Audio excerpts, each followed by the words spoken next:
समाजात उजवणाऱ्या सगळ्या महामानवांच्या विचाराला माझं अभिवादन।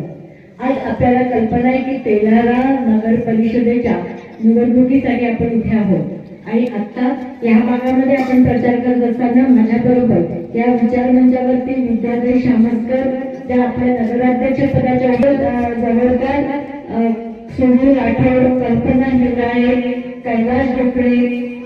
रवी पडोळकर, पंचकुलाताई कवर, राजेश कराडे आणि मीना असले हे सगळे उमेदवार ward number 8, ward number 9, ward number 7 आणि 10 मध्ये इथे उभे। तेलारा शहराचा विकास हा या सगळ्यांचा एक प्रमुख महत्वाचा एकत्र मुद्दा आहे आणि म्हणूनच तेलारा विकास मंच आणि वंचित बहुजन आघाडी या दोन एक पक्ष आणि एक तेलाऱ्याची विकास आघाडी असे एकत्र येऊन ते निवडणूक लढवते।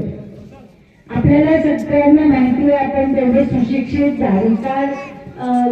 नागरिक आहोत की आपण ज्या लोकांना नगर परिषदेमध्ये निवडून पाठवतो त्या लोकांच्या वरती जो नगरपालिकेचा निधी असतो, नगर परिषदेचा निधी असतो, त्याचं वाटप, तो खर्च कुठल्या विकास कामांवरती करायचा याचे अधिकार संपूर्णपणे आपण निवडून दिलेल्या लोकप्रतिनिधींच्या हातात असतात। मग तो पाण्याचा प्रश्न असेल, गटारांचा प्रश्न असेल, वेळेवर सगळ्या रस्त्यांच्या दुरुस्त्या होण्याचा प्रश्न असेल आणि तेलारा हे जास्तीत जास्ती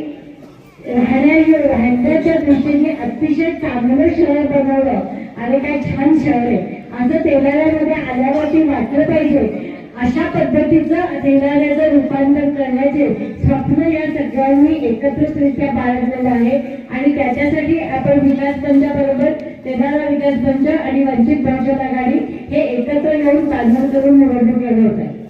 पॅनल असल्यामुळे सगळ्यांची चिन्ह वेगवेगळी आहेत, पण चिन्हाला उमेदवारांची नावं माहिती आहेत आणि उमेदवारांची नावं माहिती असताना व्यवस्थितपणे आपल्याला कोणाकोणाला मतदान करायचंय, एक नगराध्यक्ष पदाकरता आणि 2 मतं आपल्याला प्रभागासाठी द्यायची आहेत। ते नीट लक्षात ठेवून आपण मतदानाला जायचंय कारण ती चिन्ह वेगवेगळी असू शकतात, पण उमेदवारांची नावं लक्षात ठेवली तर तुम्हाला त्याच्यामध्ये काहीही अडचण येणार नाही।